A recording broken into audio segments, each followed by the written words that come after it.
स्वागत है आपका आपके अपने YouTube चैनल एजुकेशन वंडर्स में। आज हम पढ़ेंगे कक्षा 12वीं का पहला चैप्टर शीत युद्ध का दौर। इसके अंदर हम शीत युद्ध है क्या उसके अर्थ जानेंगे। तो जिसके अंतर्गत हम उसमें होने वाली विचारधारा, गुटनिरपेक्ष, पृथकवाद, पूंजीवाद, समाजवाद इसके बारे में जानेंगे। तो आगे पहला आता है शीत युद्ध का अर्थ क्या है। दो या दो से अधिक देशों के बीच ऐसी स्थिति उत्पन्न हो जाए कि युद्ध होकर ही रहेगा परंतु युद्ध होता नहीं है, तब इस परिस्थिति को शीत युद्ध कहा जाता है। यानी ऐसा युद्ध जिसमें विचारधाराओं का युद्ध हो, इसके अंतर्गत युद्ध ना होकर ऐसी परिस्थिति आ जाए तो उसे हम बोलते हैं शीत युद्ध कहा जाता है। क्यूबा मिसाइल संकट क्या है। यानी शीत युद्ध जो के समय क्यूबा मिसाइल संकट था। क्यूबा अमेरिका के तट से लगा एक छोटा द्वीपीय देश था, लेकिन क्यूबा की दोस्ती सोवियत संघ से थी। सोवियत संघ उसी से कूटनीतिक तथा वित्तीय सहायता देता था। कूटनीतिक थी और वित्तीय सहायता यानी पैसों की मदद करता था क्यूबा की। सोवियत संघ के नेता निकिता क्रुश्चेव क्यूबा को अपना सैनिक अड्डा बनाना चाहते थे। यानी जो सोवियत संघ के नेता थे, नेता निकिता क्रुश्चेव क्यूबा को अपना कौन सा अड्डा बनाना, सैनिक अड्डा बनाना चाहते।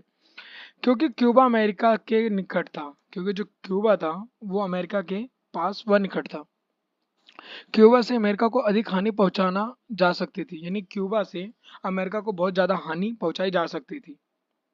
1962 में सोवियत संघ ने क्यूबा पर अपनी परमाणु मिसाइल तैनात कर दी। इसकी खबर अमेरिका को 3 हफ्ते के बाद पता लगी। अमेरिका राष्ट्रपति जॉन एफ कैनेडी थे उस टाइम। यानी जब ये 1962 में सोवियत संघ ने क्यूबा पर परमाणु मिसाइलें लगा दी, 3 हफ्ते बाद किसको पता चला, अमेरिका को। अमेरिका का उस समय राष्ट्रपति था, कौन था, जॉन एफ कैनेडी। ऐसा कुछ भी करने से हिचकिचाते जा रहे थे जिससे दोनों के बीच युद्ध छिड़ जाए, क्योंकि अगर युद्ध होता तो ज्यादा हानि अमेरिका को उठानी पड़ती। अमेरिका राष्ट्रपति को इस बात पर विश्वास था कि निकिता क्रुश्चेव वहां से अपनी मिसाइल हटा लेंगे। जॉन एफ कैनेडी ने आदेश दिया कि अमेरिका जंग बेड़ों को आगे करके क्यूबा की तरफ जाने वाले सोवियत संघ जहाजों को रोका जाए। अमेरिका ने आगे आदेश दिया जो क्यूबा की तरफ जाने वाले जहाज थे उनको रोका जाए, सोवियत संघ से जो आ रहे थे। ऐसे समय में लगा कि युद्ध होकर रहेगा, यह कोई आम युद्ध नहीं था क्योंकि परमाणु मिसाइलें लगा दी गई थी हर जगह। लेकिन ऐसा नहीं हुआ। दोनों ने युद्ध टालने का फैसला लिया और दुनिया ने चैन की सांस ली। यह बहुत ही संवेदनशील समय था, इसलिए क्यूबा मिसाइल संकट को शीत युद्ध का चरण बिंदु भी कहा जाता है। अगर आपसे पूछा जाए क्यूबा मिसाइल संकट हुआ उस टाइम वहां के जो राष्ट्रपति कौन थे, क्यूबा के थे फिदेल कास्त्रो, सोवियत संघ के थे निकिता क्रुश्चेव और अमेरिका के थे जॉन एफ कैनेडी। कौन थे, जॉन एफ कैनेडी। शीत युद्ध का अर्थ क्या होता है। शीत युद्ध का अर्थ होता है जब दो या दो से अधिक देशों के बीच ऐसी स्थिति बन जाए कि लगे युद्ध होकर रहेगा लेकिन वास्तव में कोई युद्ध नहीं होता। इसे कहा जाता है शीत युद्ध का दौर। शीत युद्ध क्या है। शीत युद्ध से अभिप्राय विश्व की दो महाशक्तियों अमेरिका और सोवियत संघ के बीच तनाव, भय, ईर्ष्या पर आधारित था। 1945 से 91 तक इन दोनों महाशक्तियों के बीच शीत युद्ध का दौर चला। शीत युद्ध की शुरुआत कब हुई थी। द्वितीय विश्व युद्ध की समाप्ति के साथ ही शीत युद्ध की शुरुआत हुई थी। 1945 से 1991 तक चला। शीत युद्ध के क्या कारण थे। दोनों महाशक्तियों सोवियत संघ और अमेरिका के बीच विचारधाराओं को लेकर संघर्ष हुआ। शीत युद्ध क्यों हुआ था, कि दोनों अपने विचारधाराओं को लेकर क्या हुआ था, पूंजीवाद और साम्यवाद। अमेरिका क्या था, पूंजीवाद, और सोवियत संघ क्या था, समाजवाद नहीं साम्यवाद। पूंजीवाद पूंजीवाद के अंतर्गत एक देश के सभी उत्पादन संबंधित फैसले लेने का अधिकार सामान्य जनता के हाथ में नहीं होता, जनता के हाथ में होता है पूंजीवाद। उदारवाद, इस विचारधारा के अंदर देश में अधिक से अधिक स्वतंत्रता प्रदान करने के लिए प्रयास किए जाते हैं। लोकतांत्रिक व्यवस्था में सामान्य जनता द्वारा अपने शासकों को चुनाव किया जाता है। और सोवियत संघ क्या था, समाजवाद। इस व्यवस्था में एक देश के सभी उत्पादन संबंधी फैसले लेने का अधिकार मुख्य रूप से सरकार के हाथ में होता था। यानी सारी ताकत किसके पास होती थी, सरकार के पास। साम्यवाद जो निजी संपत्ति को समाप्त करने तथा पूर्ण सामाजिक समानता पर आधारित होती है। पूंजीवाद में क्या होता है, सरकार का हस्तक्षेप कम होता है परंतु समाजवादी में सारी व्यवस्था सरकार के हाथ में होता है।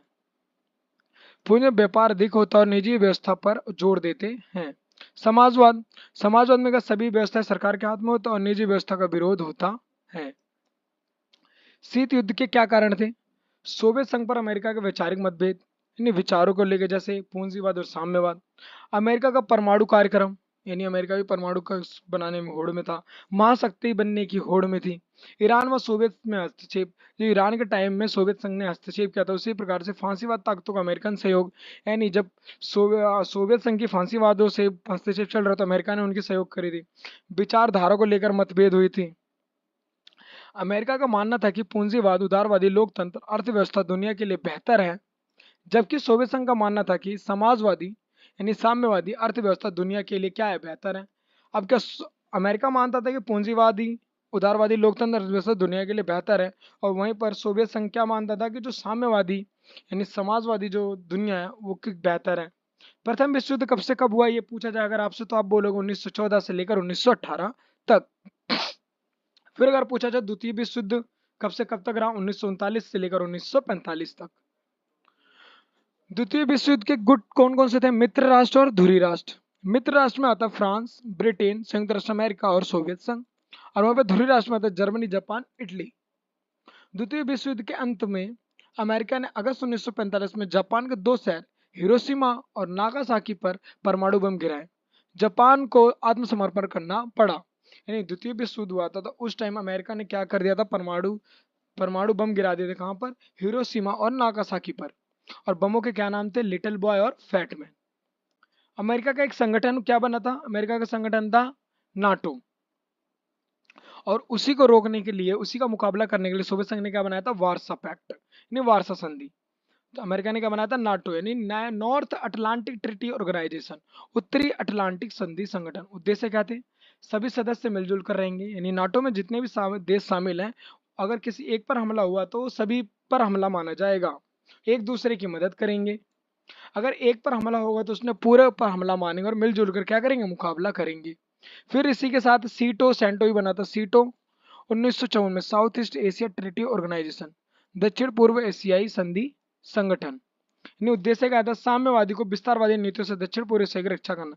यानी जो समाजवादी यानी दूसरी विचारधारा थी सोवियत संघ की, उनकी विचारधारा से दूर रखना। सेंटो 1955 में सेंट्रल ट्रीटी ऑर्गेनाइजेशन, केंद्रीय संधि संगठन। उद्देश्य सोवियत संघ को मध्य पूर्व से दूर रखना। तो उसी के लिए सोवियत संघ ने एक संगठन बनाया था, वार्सा संधि। नाटो में शामिल देशों का मुकाबला करने, यानी नाटो में जितने भी देश शामिल हैं उनका क्या मुकाबला करने के लिए बनाए गए थे। महाशक्तियां छोटे देशों के साथ गठबंधन क्यों बनाती है, बहुत सवाल पूछा जाता है। जो महाशक्तियां होती हैं छोटे देशों के साथ गठबंधन क्यों बनाती है, महत्वपूर्ण संसाधन के लिए, सैनिक ठिकाने बनाने के लिए, जैसे चाइना बना रखा है अपना सैनिक ठिकाने से पाकिस्तान में, भू क्षेत्र यानी उनकी जमीनों का इस्तेमाल करने के लिए, आर्थिक मदद।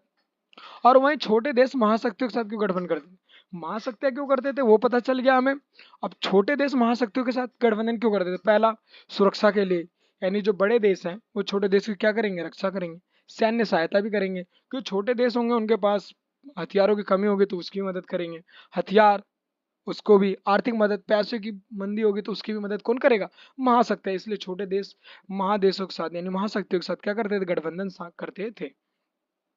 शीत युद्ध के विभिन्न घटनाक्रम 1945 से लेकर 1991। 1948 में बर्लिन की नाकेबंदी, 1950 में कोरिया संकट आया, फिर 1954 वियतनाम में अमेरिका का हस्तक्षेप रहा, 1956 में हंगरी में सोवियत संघ का हस्तक्षेप, 1961 में बर्लिन की दीवार क्या कर गई, तोड़ दी गई, 1962 में क्यूबा मिसाइल संकट आया, 1972 में अमेरिका राष्ट्रपति निक्सन का चीन दौरा, और 1979 में अफगानिस्तान में सोवियत संघ का हस्तक्षेप।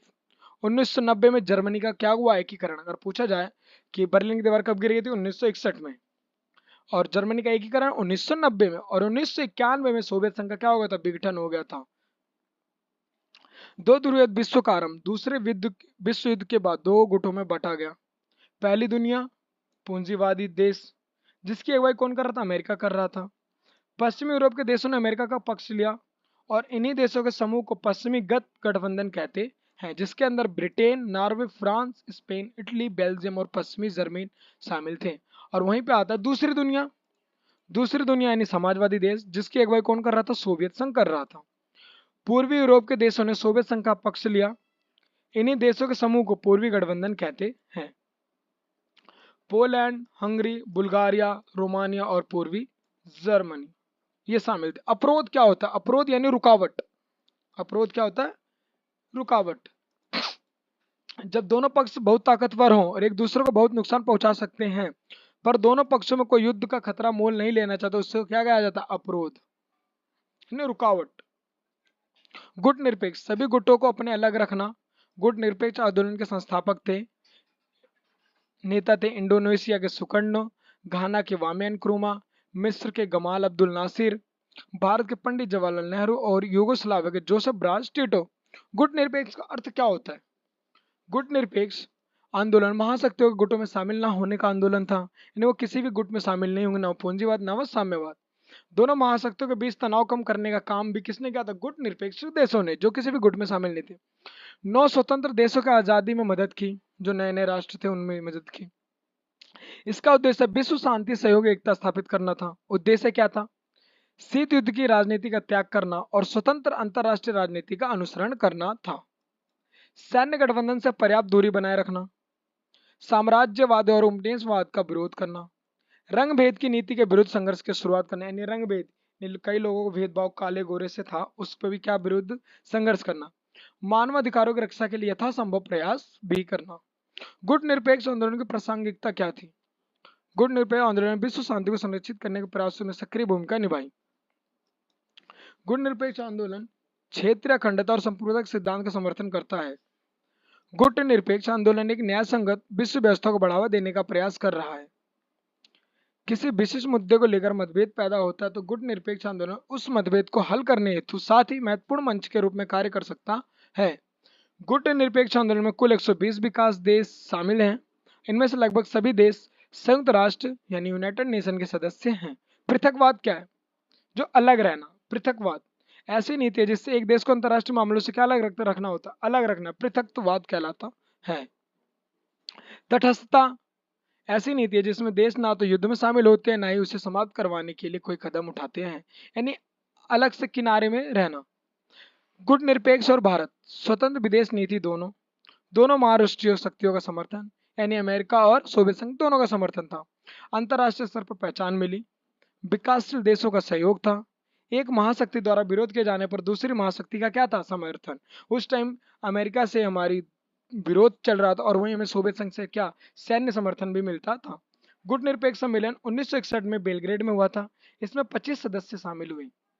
14वां सम्मेलन कब हुआ? 2006 क्यूबा में हवाना में हुआ, जिसमें 115 देश सदस्य देश थे। फिर 17वां सम्मेलन 2016 में वेनेजुएला में हुआ, जिसमें 125 सदस्य और 17 पर्यवेक्षक सदस्य थे। यानी 9 अंतरराष्ट्रीय आर्थिक व्यवस्था। 1972 में यूएनओ के व्यापार विकास में संबंधित सम्मेलन अंकटाड द्वारा report, United nation conference trade and development द्वारा रिपोर्ट की गई, जिसके अंदर अल्प विकसित देशों को अपने प्राकृतिक संसाधन पर अधिकार होगा। यानी जो देश अल्प विकसित है उन पर अधिकार किसका होगा? उन पर उनकी चीजों का उन्हीं का होगा। यह देश अपने इन संसाधनों का इस्तेमाल अपने तरीके से कर सकते हैं। अल्प विकसित देशों की पहुंच पश्चिमी देशों के बाजार तक होगी। यह देश अपना सामान पश्चिमी देश में बेच सकेंगे। पश्चिमी देश से मंगाई जा रही टेक्नोलॉजी प्रौद्योगिकी लागत कम होगी। अल्प विकसित देशों की भूमिका अंतरराष्ट्रीय आर्थिक संस्थानों में उनकी भूमिका बढ़ाई जाएगी। गुट निरपेक्षता की नीति क्या थी? गुट निरपेक्षता की नीति का अर्थ है गुटों की राजनीति से दूर रहना, दोनों गुटों के साथ मैत्री तो रखना, यानी मित्रता तो रखना, पर किसी के साथ भी सैनिक संधियां ना करना और एक स्वतंत्र नीति का विकास करना। भारत की गुट निरपेक्ष नीति कैसी थी? गुट निरपेक्ष की नीति अपने अलावा भारत पहला देश था। गुटों की राजनीति से दूर रहने की नीति, शांति स्थापित करने और मजबूत आधार देने की नीति है। उपनिवेशवाद, साम्राज्यवाद, जाति भेद और नव उपनिवेशवाद का विरोध करने की नीति है। भारत संसार को तीसरे महायुद्ध से बचाना चाहता था। गुट निरपेक्ष सभी सदस्यों के मध्य मैत्रीपूर्ण संबंधों को क्या देती? प्रोत्साहन देती है। गुट निरपेक्षता के पहला चरण 1946 से 54 गुट निरपेक्षता की रूपरेखा प्रस्तुत किया गया। फिर दूसरे चरण में 1962 में भारत ने मैत्री संबंध रखने की क्या बनाई? नीति बनाई। फिर 1962 से 1971 तीसरा चरण, जिसमें दोनों महाशक्तियों के बराबर की निकटता के अनुसार कार्य करने लगा। चौथे चरण में 1971-1999 में भारत ने सोवियत संघ के साथ मैत्री और सहयोग की एक संधि पर क्या किए? हस्ताक्षर किए। पांचवा चरण शीत युद्ध के बाद का काल, शीत युद्ध के बाद का समय, आर्थिक विकास और अंतर्राष्ट्रीय शांति के लिए गुट निरपेक्षता आज भी क्या है? प्रासंगिक है। भारत की विदेश नीति के सिद्धांत, शांतिपूर्ण सहअस्तित्व, साम्राज्यवाद का विरोध करना, जाति भेद का विरोध, विदेशी आर्थिक सहायता, संयुक्त राष्ट्र का समर्थन और विवादों को शांतिपूर्ण क्या करना, समाधान करना। फिर परमाणु संधियां हुई एलटीबीटी, लिमिटेड टेस्ट बैंड ट्रीटी, यानी जो 1963 में सीमित परमाणु परीक्षण संधि, जिसके अंदर वायुमंडल, बाहरी अंतरिक्ष तथा पानी के अंदर परमाणु हथियारों के परीक्षण पर क्या लगाया गया था, प्रतिबंध लगाया गया था। इस संधि पर अमेरिका, ब्रिटेन तथा सोवियत संघ ने मॉस्को में 5 अगस्त 1963 को क्या किया, हस्ताक्षर किए थे। और यह संधि 10 अक्टूबर 1971 से क्या हो गई, प्रभावी हो गई थी, लागू हो चुकी थी। फिर दूसरा आया था एनपीटी 1 जुलाई 1968, नॉन प्रोफिलेरेशन ट्रीटी, परमाणु अप्रसार संधि। यह संधि केवल परमाणु शक्ति संपन्न देशों को एटमी हथियार रखने की अनुमति देता है, एटॉमिक बम रखने का शक्ति देता है, बाकी देशों को ऐसे हथियार हासिल करने से रोकती है, जिसमें 5 परमाणु संपन्न देश थे, फ्रांस, ब्रिटेन, रूस, चीन और अमेरिका। फिर आता है तीसरा साल्ट, 31 जुलाई 1991 से 3 जनवरी 1993 में स्ट्रेटेजिक आर्म्स लिमिटेशन टॉक ने परमाणु अस्त्र परिसीमन वार्ताएं, जिस पर 4 वार्ताएं की गई थी। पहला सामरिक अस्त्र परिसीमन वार्ता 1, सामरिक अस्त्र परिसीमन वार्ता 2, सामरिक अस्त्र न्यूनीकरण संधि 1, सामरिक अस्त्र न्यूनीकरण संधि 2, जिसके अंदर इन सभी पर रोक लगाई गई थी। Thanks for watching my video, like comment and share and subscribe my channel और ऐसे नई वीडियोस के लिए बेल आइकन को प्रेस करें।